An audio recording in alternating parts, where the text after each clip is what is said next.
I'm Mega Mike the Movie Man, and today I got a mega movie plan. Today, I'm back with another mega video for you all. Today, I'm going to be ranking all the new movies I watched in the month of March, ranking them from the worst to the best. So if you want to see my favorite new release of the month, watch throughout the entire video to get that recommendation towards the end. And these are going to be all the new movies I went out to the theaters for this month, and also all the new releases I caught on streaming. Now, I know our ranking lists are going to be completely different, so leave your list in the comments below so we can compare. But without further ado, let's get started. Why are you the only man who wants to stay with me? Now to start with number 8, and this is going to be Deep Water. Now to me, this gets a clear last place spot on my ranking list.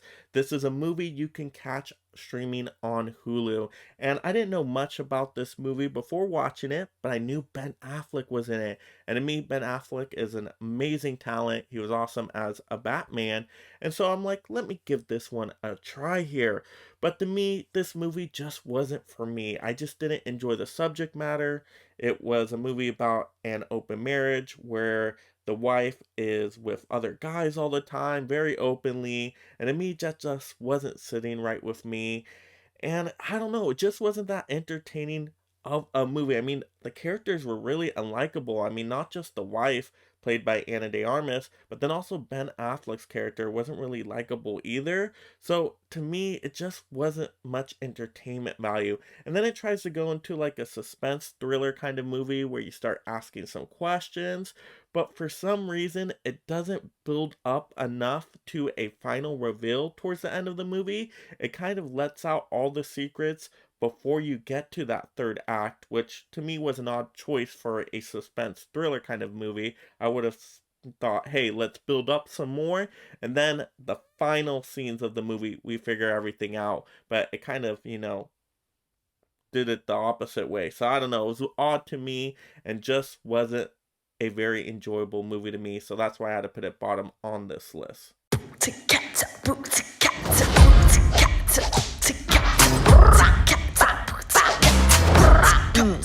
Let's go.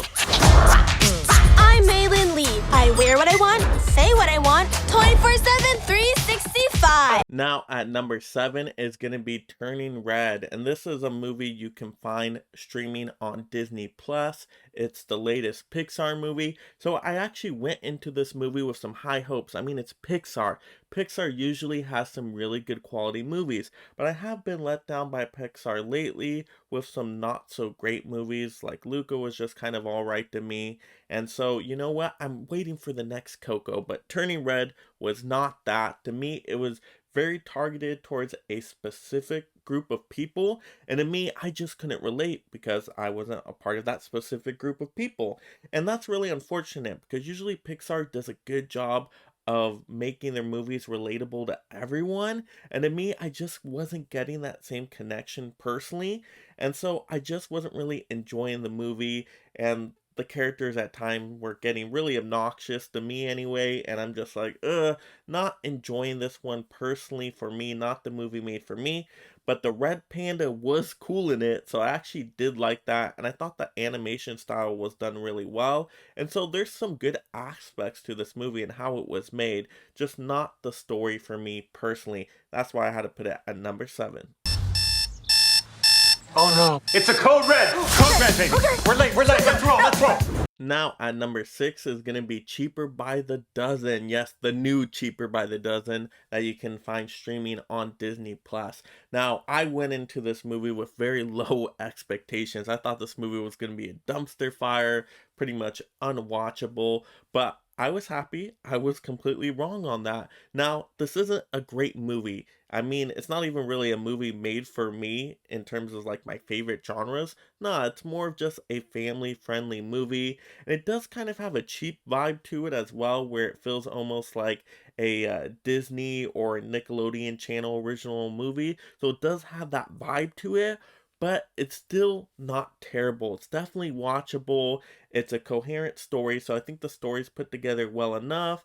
There's some characters in there that are actually quite likable. I think really the family dynamics work too. There's a lot of diversity within it, and I think they all kind of work together and have good banter back and forth, and they're very unique in their personalities too. So you get lots of good combinations of when different characters are interacting with other characters, and so I think it works as a blended family in this movie trying to work together as a team to accomplish stuff. And then of course, right, with so many different personalities, of course they're going to run into some challenges and disagreements, right? But I think it was enjoyable enough for a family movie. It's an easy watch kind of movie. Is it a movie you're going to remember a year from now? No. A movie you're going to remember a week from now? Probably not. But if you just need an easy watching movie, a family movie that's safe for everyone, then yeah, give Cheaper by the Dozen a try. So that's why it's at number 6. Laura, this is me. Hi. Parallel contact, babe. Well, you've always said that you've wished you'd met me earlier. Here I am. Now we get into what I consider good movies and most people will enjoy. So at number 5, we're going to have The Adam Project. This one you can find streaming on Netflix. And you know what? This was a movie I was looking forward to because of Sean Levy being the director, and he directed Free Guy, which was my favorite movie of last year, and you had him paired back again with Ryan Reynolds. So this movie had some awesome components, and yeah, it delivered well enough. Now, is it a great movie? No, I wouldn't say that, but it was a fun enough watch. It's a sci-fi action adventure kind of story with some time travel elements in there, but the best parts of the movie were really the banter back and forth between Ryan Reynolds' character, who is the future self, and then his younger past self. The kid actor actually did a really good job in this one. Their dynamic back and forth and the jokes they made and just how they communicated with each other had some really funny and also some good heartfelt moments. And then you also had Mark Ruffalo in there as a dad, which brought more heart to the movie. So when it was focusing on those elements, I thought the movie was doing really well. And some of those action set pieces were actually pretty good in there too. Now, where it lacked was a lot of the time travel and sci-fi elements. Didn't really flush it up enough for me to really get a full-on picture of, okay, this is how time travel fully works. We're getting engrossed into this story. No, I mean, the sci-fi time travel stuff definitely took a back seat to more of the comedic and heartfelt banter, but to me, that's okay. The movie still was a fun enough time, and so definitely I think most people should check this one out, and that's why it gets my number 5 spot.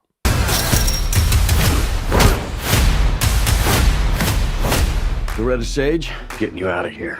Why are you so handsome? My dad was a weatherman. Hey, whoa, she doesn't need saving in there. Okay. What are you doing in there? Now to get into my 4th spot, and this is going to be The Lost City. Now this movie gave me some consistent laughs throughout the entire movie. There was a lot of funny jokes and situations, and that's the number one job of a comedy. At least make us smile, give us some laughs, and this movie accomplished that. Also, when Brad Pitt's character shows up, he totally steals the show. He is hilarious. He has amazing action moments. And so this movie has some fun to it. Now, is the movie great? No, not really. I think the other performances are okay. The story is kind of coincidentally put together to try to get a story out of this one, but it still functions as a movie, and I think there's enough enjoyable moments in here that I think most people are at least gonna say, hey, you know what? I had a decent time with that one. That movie made me smile or made me laugh, and that's exactly what a comedy needs to do. So I would say when you can check this one out and you're in the mood for a comedy, I think this one is definitely worth to check out. That's why I put it at number 4. I got you! I got you!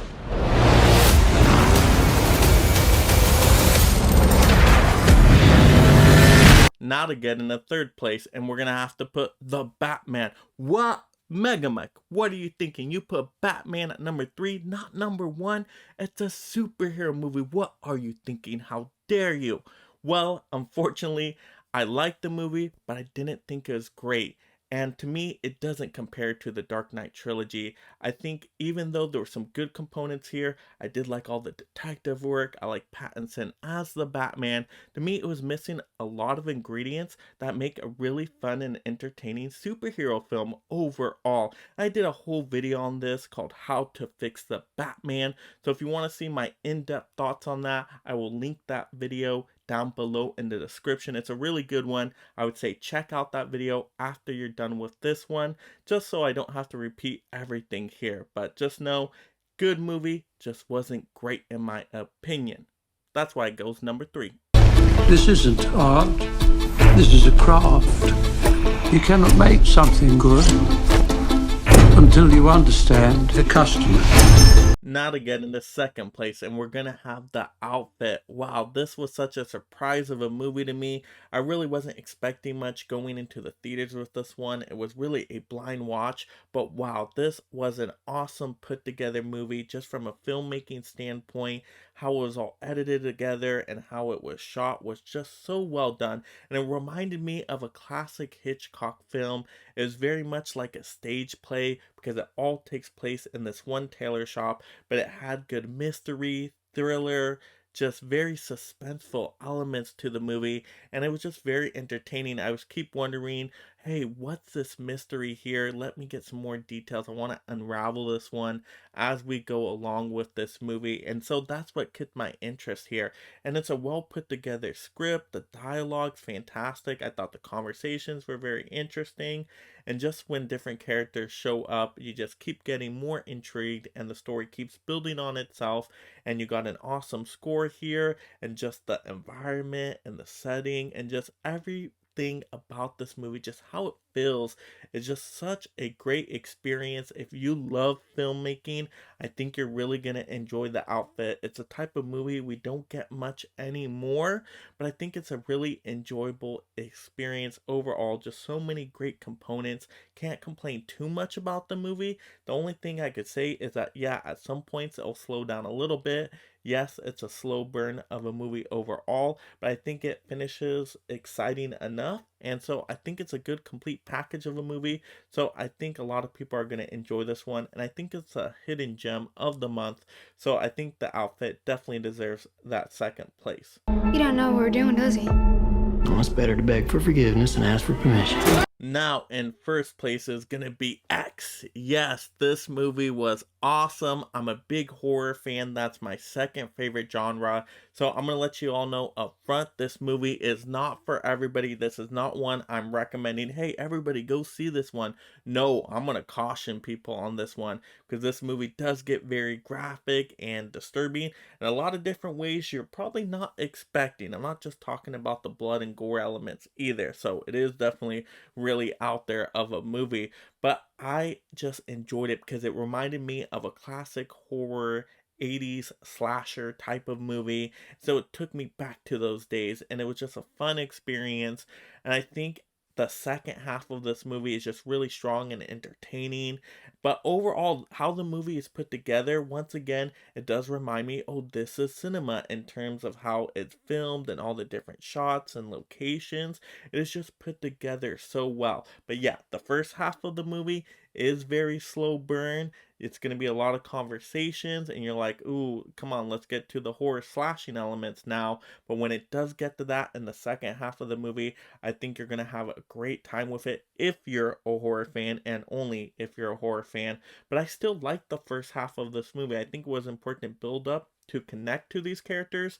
So then when we did get to the horror part, it made more sense. You were more connected to the characters and were really, worried about them. And a lot of the characters in this movie are actually fairly likable. So I think well put together movie overall. I think it definitely was entertaining, at least to me. Once again, I'm not going to recommend it to everyone, but if you're a horror fan and you missed out on this one, I'm telling you, go see X. Yeah, I think you're going to really enjoy this one. So that's why I had to put it at first place on this list. I mean, it was just such a shocking, surprising of a movie that I can see myself rewatching this one a few times. Nobody else out there like you. You know why? Why? Because you got that X factor. So that will do it for today's mega video on my rankings for the new releases in the month of March. Now, if you missed any reviews on these movies that I did this month, definitely go check those out. I'm going to link those videos in the description below. For the majority of these movies, I did a full in-depth review, and I think you'll really enjoy those if you haven't seen them already. Plus, if you do watch them after this video, it does really help me out with the YouTube session time algorithm, so definitely much appreciate it. Also, if you're just discovering the channel for the first time, make sure you subscribe right now. I'm going to get you tons of these ranking videos, reviews, movie news, hauls, unboxings, you name it. We'll talk everything movies on this channel. I don't want you to miss any of that value. So turn on that notification bell so you don't miss when I post a video. Come on, hit me! Let's put a smile on that face. So like the video, and this is Mega Mike the Movie Man, minding you to make every month a movie month.